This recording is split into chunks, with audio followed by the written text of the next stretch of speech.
Is it time for a mind shift? If you don't know what that means, then join your host, Dr. Clint Haycock, a former evangelical Christian pastor and Bible college teacher of over 20 years, along the journey of deconstruction and reconstruction of faith, life, religion, and spirituality.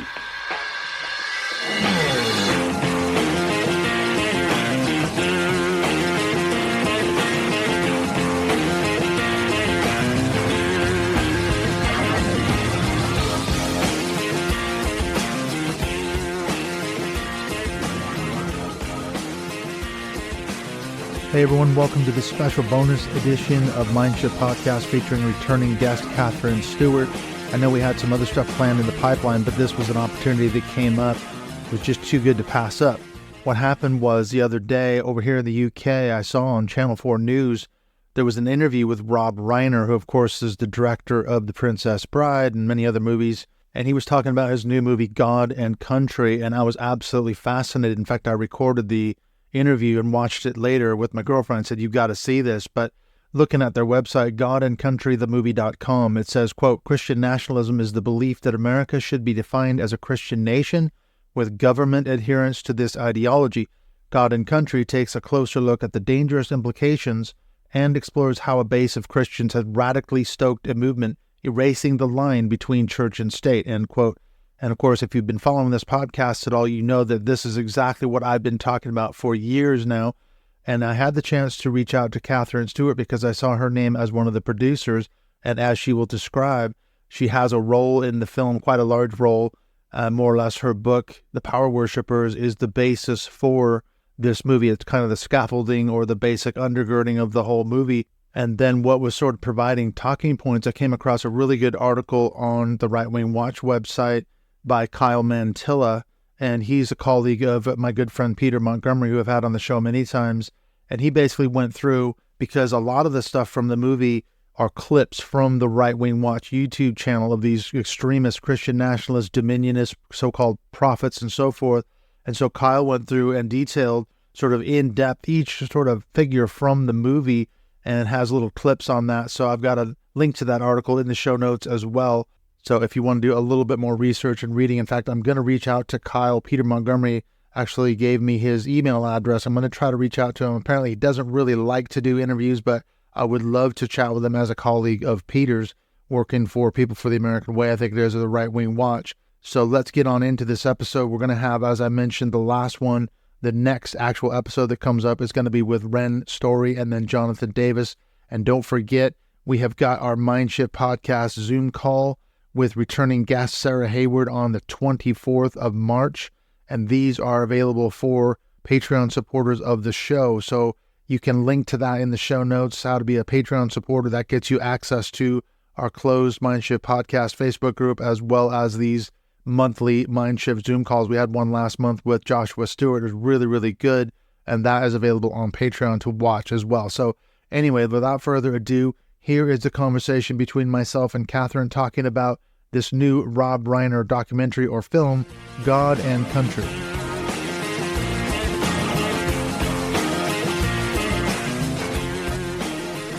I'm so glad to welcome back returning guest Katherine Stewart. Been on the podcast a number of times before, so welcome, Katherine, back to Mindshift Podcast. It's great to be back. Thanks so much for having me. Yes, I'm so excited to talk to you. I know we only have a short amount of time, but we've got this new movie that's just come out. I don't think it's made it over here to the UK yet, but it's called God and Country, and it's playing in selected theaters in the United States, I believe, directed by Rob Reiner. But you are a big part of this movie, from what I understand. Can you tell us a little bit about how you came to be involved in the movie? Sure. In 2021, the Reiners, through Warner Brothers, optioned the rights to The Power Worshippers, and the Reiners serve as producers, not directors. Rob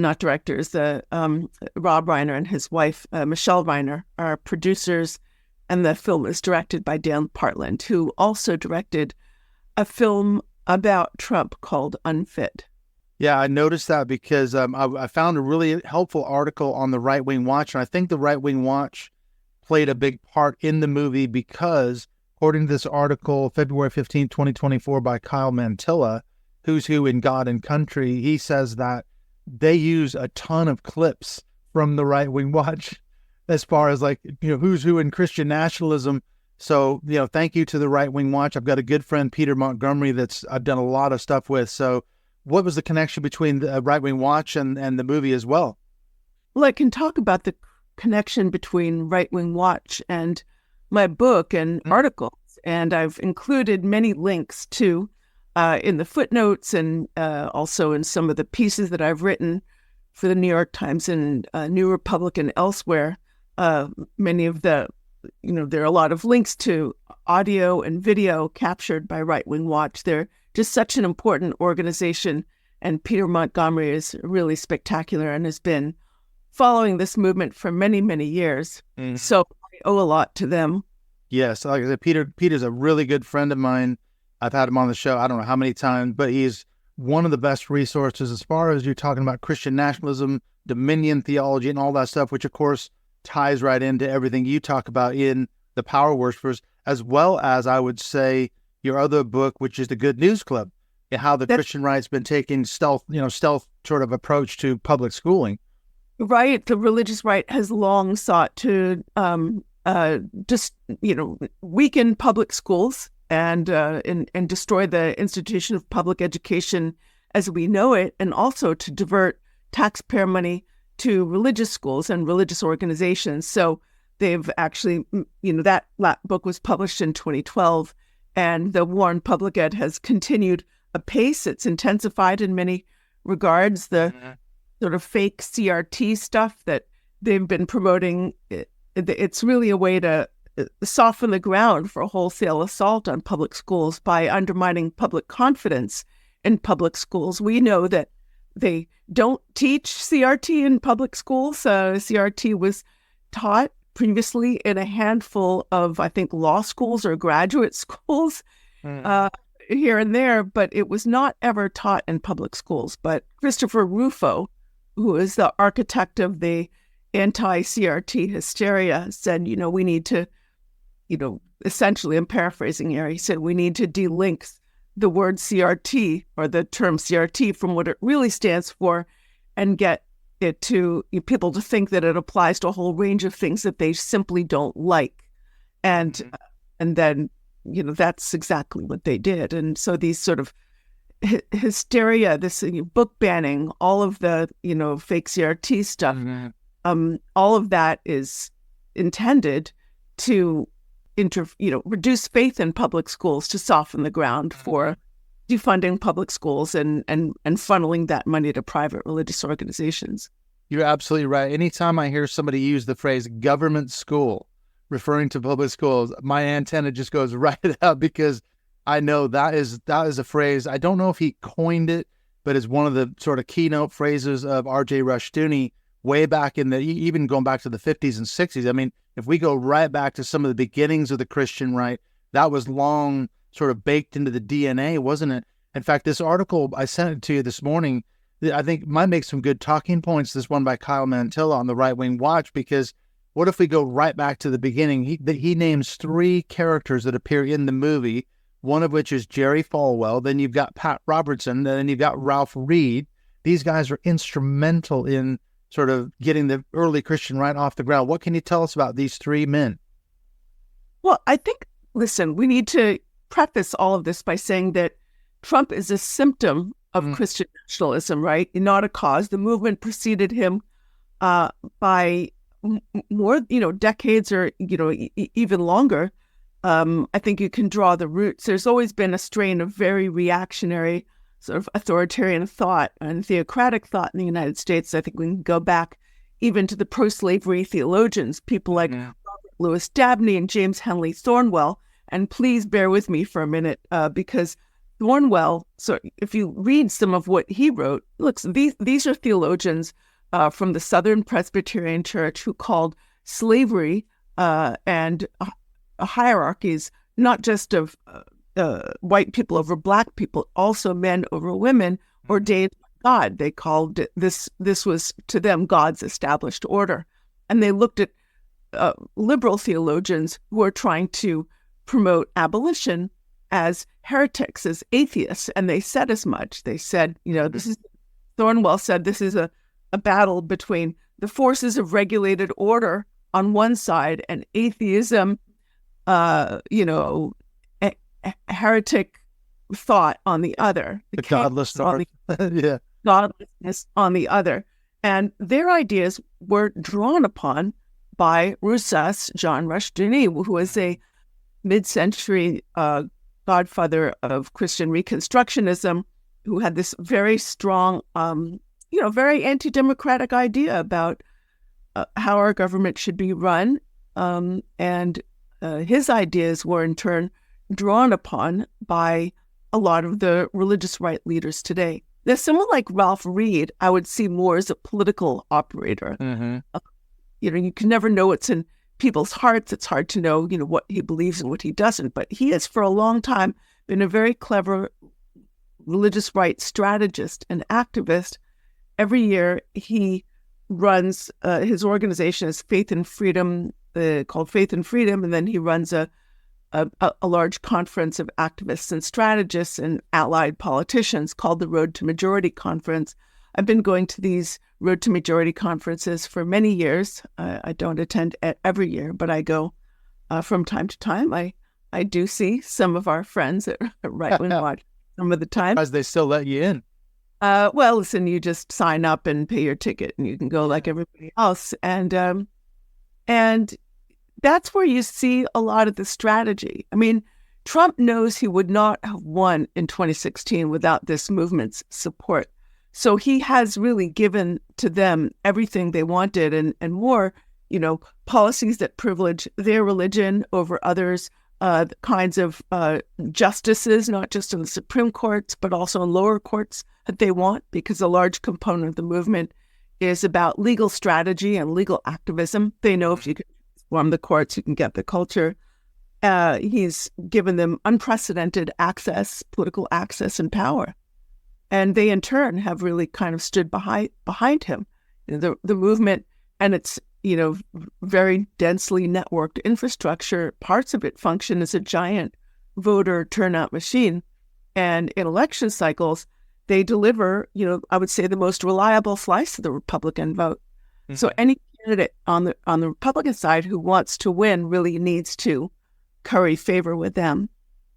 It's true, because speaking of the Right Wing Watch, our good friends over there, if people have not found their Right Wing Watch YouTube channel, that you need to, because I was having a look just the other day and they showed a clip from Donald Trump speaking at CPAC just a couple of days ago as we're doing this recording now. And what you said is exactly what Trump said to these, it was the Christian broadcasters. That's what it was. And he was saying to these Christian broadcasters, hey, listen, you're going to have unprecedented power if I get reelected. You had a lot of power when I was president before, but that was nothing. That pales in comparison to what you're going to have if you will vote for me in 2024. So yeah, he's not even saying the quiet part out loud, is he? No, I mean, the amazing thing at the Christian broadcasters, national religious broadcasters convention, he cast this as a war on Christianity. And that is absurd, because a lot of American Christians are Democrats. But he is saying, what he's doing is a typical authoritarian identity politics, really. They divide the world between us and them, right and wrong. He also said something that he said in other settings, which is the greatest threat we face is not the enemy, our foreign enemies. The greatest threat is the enemy within. Now, authoritarian or fascist leaders use this kind of divisive rhetoric to divide people, to make the country more chaotic, more polarized, less governable.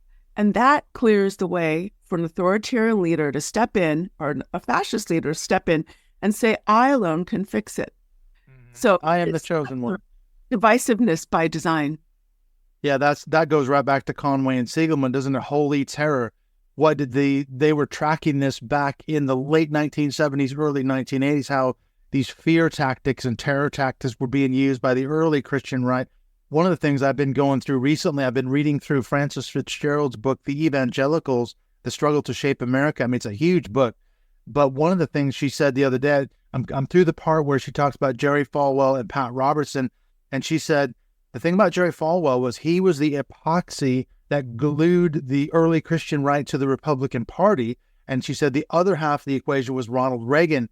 So that goes right back. I mean, he was one of the first ones that really got that vote out, like you said, wasn't he?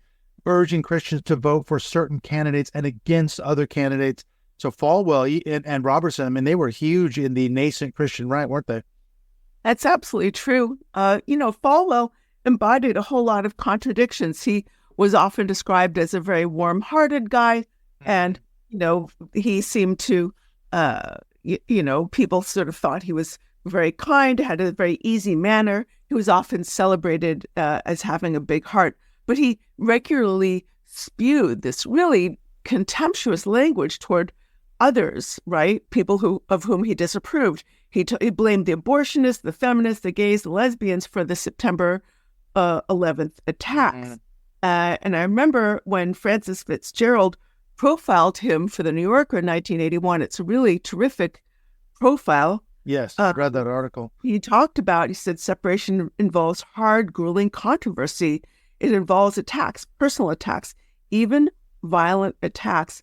And then he said aggression is an expression of brotherly love. So it's really kind of shocking. It sort of reminds me of a lot of the times that I've interviewed people for this movement. Often they actually seem very kind in person. They seem to love families. They seem to, genuinely care about their communities. But all of their good intentions are being harnessed in service of this agenda that is dividing Americans, polarizing our country as never before, and is really threatening to destroy the norms and institutions of our democracy.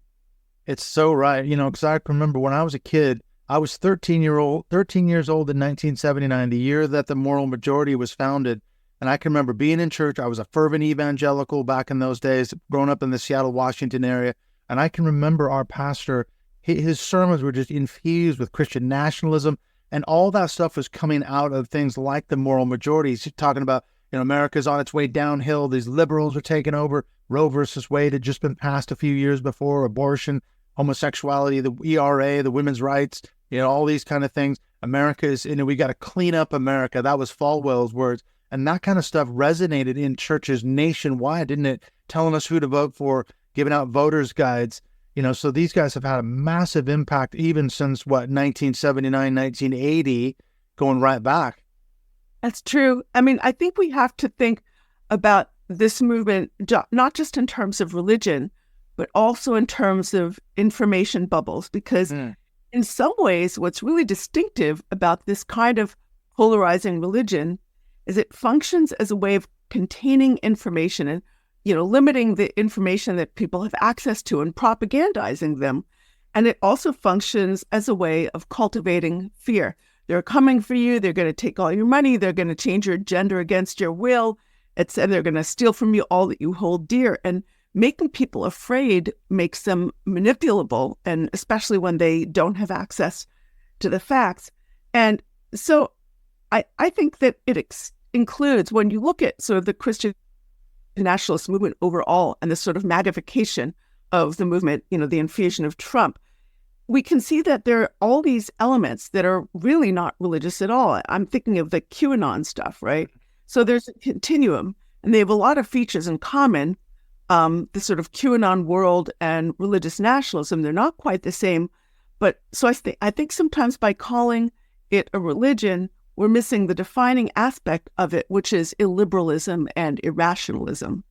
And anti-democratic, isn't it? Because let's go now, fast forward. We've talked about Jerry Falwell, Pat Robertson, Ralph Reed, guys like that, Tim LaHaye. These were instrumental in starting the Christian right. Now you get a guy like Greg Locke. There's a list, it's a rogues gallery, but he puts it together. Kyle Mantila, okay, he's an election denier. He's never accepted, Biden winning the 2020 election. He's a mega conspiracy theorist.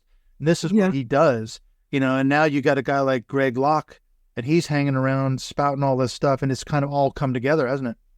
It really has. I think that the involvement of pastors like Greg Locke and the fact that they have such vast platforms should obliterate any illusions that this is a conservative movement. This isn't a radical movement. They're blowing through the guardrails of our democracy. Yeah. They're providing a kind of permission structure for political violence, and it's very dangerous.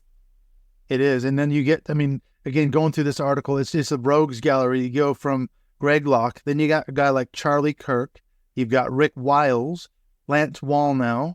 I have a funny story about Rick Wiles. I tell you the funny story. Yeah. He's another one, man.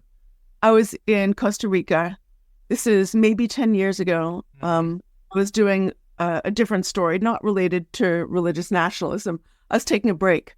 And so I'm like doing a story about, just something completely different. I'm like, I need a break. Look, I've been writing about the religious right for 15 years.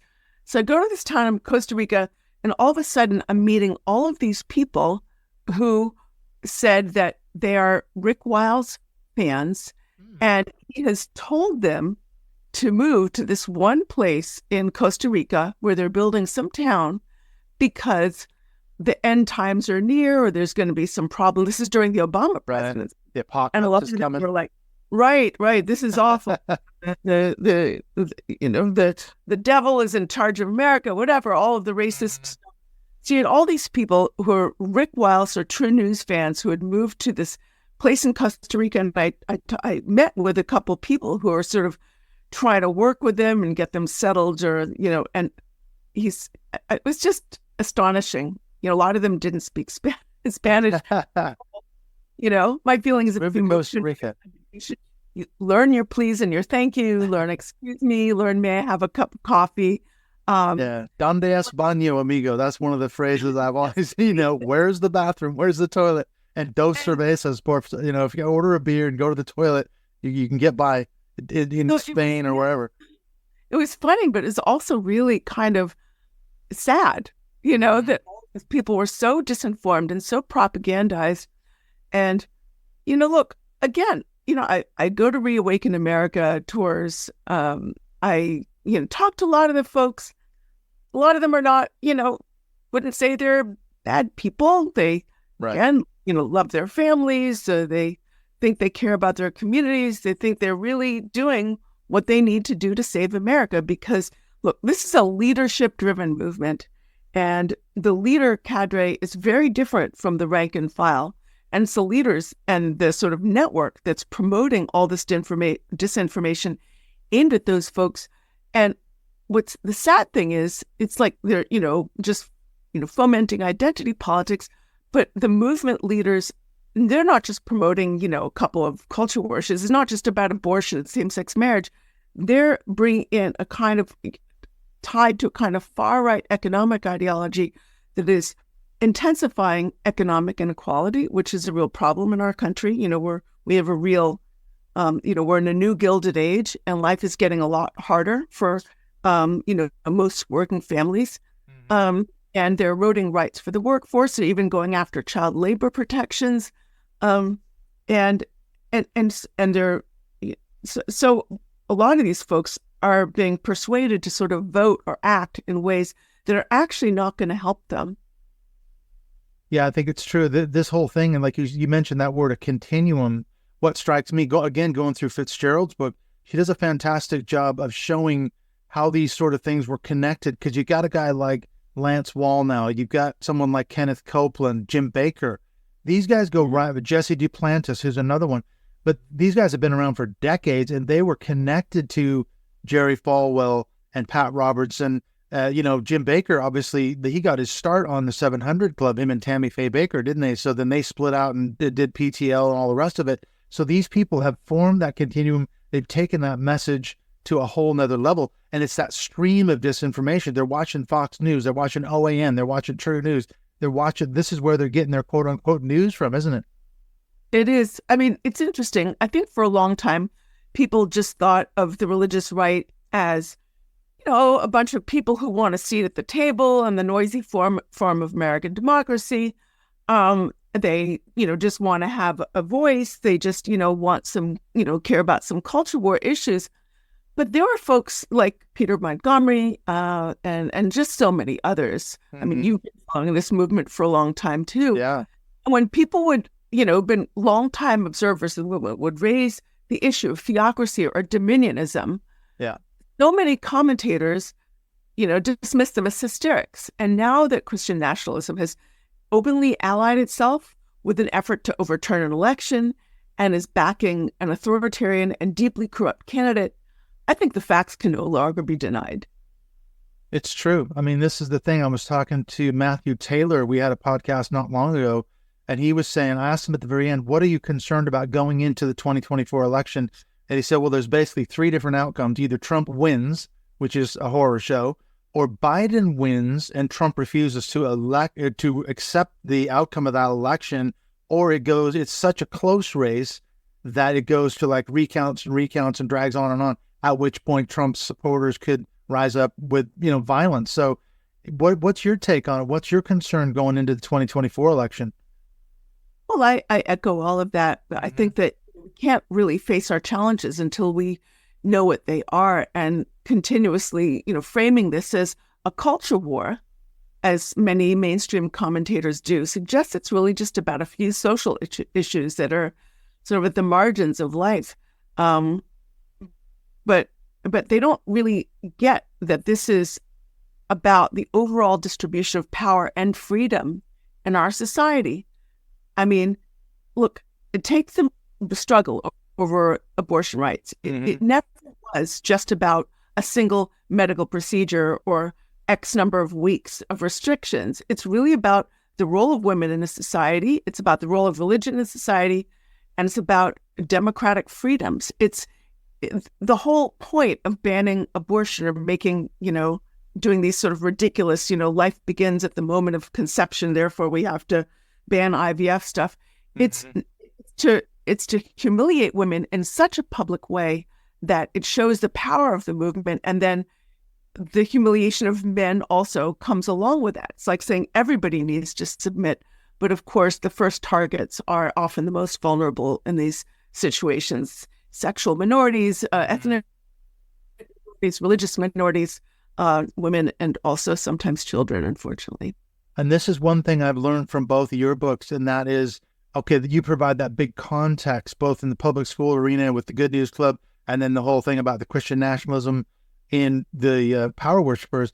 But one thing that struck me when I was reading through those two books was, you could combine all of what you just said under the rubric of the quote unquote family. So you get a guy like Tony Perkins or Dr. James Dobson, focus on the family research council. But when they say family, what they mean is a heterosexual man and woman having children, godly children and all that. So if you're gay, if you're having an abortion, all those things go against the quote unquote family. And see, it seems to me like that's really their argument. They're saying, hey, if we're going to define what the family is, and if you don't fit into that model, you're going to be excluded. You don't fit in. It's interesting. I see that as just really marketing, because fundamentally religious nationalism all over the world has some remarkable similarities. When we're talking about Turkey or Iran or Russia, there are these striking commonalities. You have the demonization of others, the rise of a crony elite, right? The kleptocracy. So yes, of course, there's the inevitable patriarchy and misogyny, but there's also restrictions on speech, the restrictions or sometimes persecution of political opposition, and reliance on propaganda. So not only, do religious nationalists around the world have a lot in common, they also often form alliances based on mutual hostility to what they perceive as, quote, godless liberalism. So a lot of this family stuff is the way to get the little people on board. We all care about families, don't we? We all care about our families and our family members. But all of that becomes a sort of pretext for bringing in this sort of deeply authoritarian agenda that carries with it, again, hostility to the freedoms we hold dear: freedom of speech, or freedom to engage in politics and in an equal way, freedom to vote, the right to vote, freedom to express your views in public and engage in political opposition if you want to. Yeah, it's so true, isn't it? Every time you have any form of quote unquote theocratic government, whatever that might be, Calvin's Geneva or England after Cromwell, these rights get rolled right back. Any progressive gain gets done away with in the guise of religious law. And I see that's what's happening in America, and not just America, like you say, in other countries too. This rise of authoritarianism. This is the thing. Trump's not even bothering to hide, is he, what he's going to do? I'm going to be a dictator. Oh, it's only one day. Ha, ha, ha. So he's saying, I'm going to weaponize the Justice Department. I'm going to go after my political enemies. and he's just saying it straight up. And now he's been proven in a court of law that he's a sexual assaulter, he's a fraud business-wise, and yet his base just, they support him all the more. But I think, before we go, we have to note that a lot of the facts out there really can lead to hopeful or optimistic conclusions. So I'm going to just give you a couple examples. Look, I'm not an optimist. I'm not a pessimist. I'm an investigator. You're a realist. And I lay out the facts. But one of the facts is that most Americans are not okay with this far-right agenda, whether it's the economic side, the family stuff, the efforts to, regulate our freedom with regards to reproductive freedom, freedom to love whether you want to love someone of the same sex or opposite sex, whatever, defunding and destroying public education, or anything else. So there are more of us than them. They are a disproportionately mobilized minority. So if we can mobilize as well by getting out the base, persuading those who are on the fence, and yes, even maybe, having conversations and, flipping some people on the other side or drawing them to our side, our democracy really stands a chance. And I think it's important to note, the religious right is disproportionately mobilized because of this organizational infrastructure. So those of us who are opposed to this movement need to invest in whatever way we can in that organizational infrastructure as well, whether it's working with other people who are seeking to protect the vote or get out the vote, working with, if you belong to a church, for instance, or a community group, talk to people, members of your group, and try to reorient them if you can, or work through more enlightened organizations. And we need messaging and organizing that appeals to all Americans, religious and non-religious alike. So there are so many different avenues for engagement, and frankly, I think everyone has a role to play. I love that you've got a positive spin on it. I hope you're right, Katherine. I really do. I know you have to go. You got a very tight schedule, but last couple of questions. And how can people find the movie? Because from what I've understood is it's only playing in selected theaters. If it's not in their area, do you know, will it be available online at some point? And then also, yes, it will stream at some point. And right. I don't have the details of that right now, but it will stream at some point. So okay, looking forward. And thank you so much. It's really such a pleasure to connect with you again. Yes. Last thing then, how can people find you on social media before I let you go? Thank you. Well, my Twitter handle is Kath S. Stewart. There are two S's there. That's Kath S. Stewart. And yes, I'm still on Twitter, but yes, I still call it Twitter. So not X. You're just not going to bow the knee to Musk, are you? Oh, and I do have another book coming out in February 2025. I do not yet have an Amazon page for it. It's also with Bloomsbury. So please look for it a year from now, February. Absolutely. Well, let's have you back. We'll promote the book. So thank you so much, Katherine. Absolutely enjoyed talking. I'm glad your work's getting out there. That's the good news. So take care, and I will speak to you again. Thank you.